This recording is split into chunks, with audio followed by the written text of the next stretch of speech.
গোলাগঞ্জৰ বৰুণডাঙ্গা কালাপানীৰ ঘন জংঘলত ধৰ্ষণ কাণ্ড নিজ প্ৰেমিকৰ বিৰুদ্ধে বলপূৰ্বক ধৰ্ষণৰ অভিযোগ উত্থাপিত হৈছে।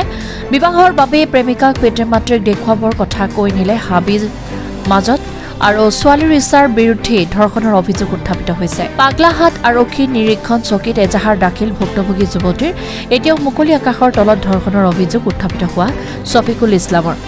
প্ৰাপ্ত তথ্য মতে গোসাইগাঁৱৰ এগৰাকী 22 বছৰীয়া যুৱতী আহিছিল গোলাগঞ্জৰ দফৰপুৰৰ পেহীয়েকৰ ঘৰলৈ আৰু পেহীয়েকৰ ঘৰৰ কাষতে যুৱতীগৰাকীৰ প্ৰেমিক ছফিকুল ইছলামৰ ঘৰ। প্ৰেমিক ছফিকুল ইছলাম আৰু ভিনিয়েক আছৰাফুল আলমে যুৱতীগৰাকীক বিবাহৰ বাবে পিতৃ মাতৃক দেখুওৱাৰ কথা কৈ পেহীয়েকৰ ঘৰৰ পৰা লৈ যায় নিজা ঘৰত নিনি লৈ যায় বৰুণডাঙ্গা কালাপানীৰ হাবিৰ মাজত যুৱতীগৰাকীৰ ইচ্ছাৰ বিৰুদ্ধে প্ৰেমিক ছফিকুল ইছলামে 3বাৰকৈ ধৰ্ষণ কৰে বুলি উল্লেখ কৰিছে যুৱতীগৰাকীয়ে।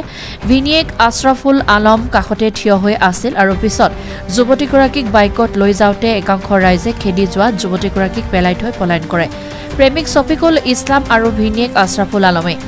ইয়াত স্থানীয় গাঁওৰক্ষী বাহিনীৰ ফয়জাৰ আলী আৰু ৰাইজে যুৱতীগৰাকীক লৈ উপস্থিত হৈ প্ৰেমিক ছফিকুল ইছলামৰ ঘৰত, কিন্তু ছফিকুলৰ ইছলামৰ পৰিয়ালৰ লোকে যুৱতীগৰাকীক অত্যাচাৰ চলাই খেদি দিয়ে। পিছত যুৱতীগৰাকীক পাগলাহাট আৰক্ষীয়ে উদ্ধাৰ কৰি স্বাস্থ্য পৰীক্ষা কৰে। উপায়ন্তৰ হৈ যুৱতীগৰাকীক ন্যায় বিচাৰি পাগলাহাট আৰক্ষী নিৰীক্ষণ চকীত এজাহাৰ দাখিল কৰে।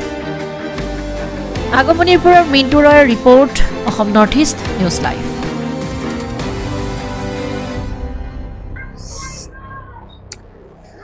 পরশুদিন রাতে 7টার সময় ছফিকুল ইসলাম ফোন করার পিছত মই ভাল পাওঁ। মই বিশ্বাস করার পর মই কৈছোঁ বাড়ির সামনত কথা না কয়া বাড়ির সামনত কথা কয়া ডাল মোর বোন জামাই আসছে তোকে দেখতে চাই তা কয়া আমার বাড়ি এদিকে নাই। তারপরে মোক বাইকত তুলে নিয়ে ওর বোন জামার বাড়িতে না যেয়ে মোক পাহাড়ত নিয়ে যাওয়ার পর 3বার বরুণডাঙ্গা পাহাড়।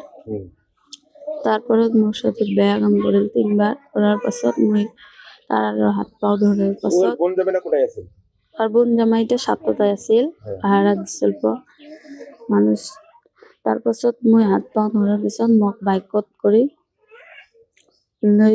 নিয়ে যাবার পাছত 2-3জন 4জন চাংরা ফলো করছিল। করার পিছত ওই মোক বাইকত থেকে ফেলাই দিয়ে ভাগাল। তার পাছত মই একটা বাড়িত রাতত সাহারা নেন ওর বাড়ির গ্রামতে পরে ভিডিপি সেক্রেটারি রাতত মোক কল যে এলা কি করা না লাগে মই দিনত কোনো একটা ব্যবস্থা নিয়ে আসং। রাতত ওই ফোন মারলে ওই ছবিগুলো ইসলাম দেখাইলে ইয়াতে আর না মারবারও পায়।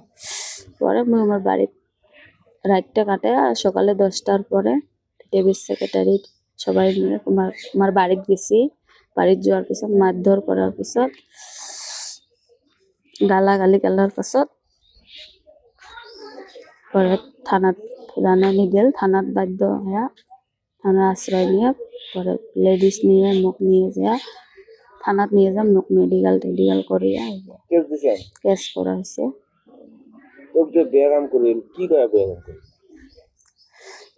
বিয়ে করবে বলে এদি মই তো গুৱাহাটী গলাই নিয়ে যাম ওৰ কথা গুৱাহাটী নিয়ে যাম বলে বলে কয় পালে নিয়ে যাম। মই পালে না যাম গুৱাহাটী নিয়ে যায় কাম করবে থাকে হ্যাঁ এলে কয় ওই পালাই বাধা করছে কাম করার কথা কি কয়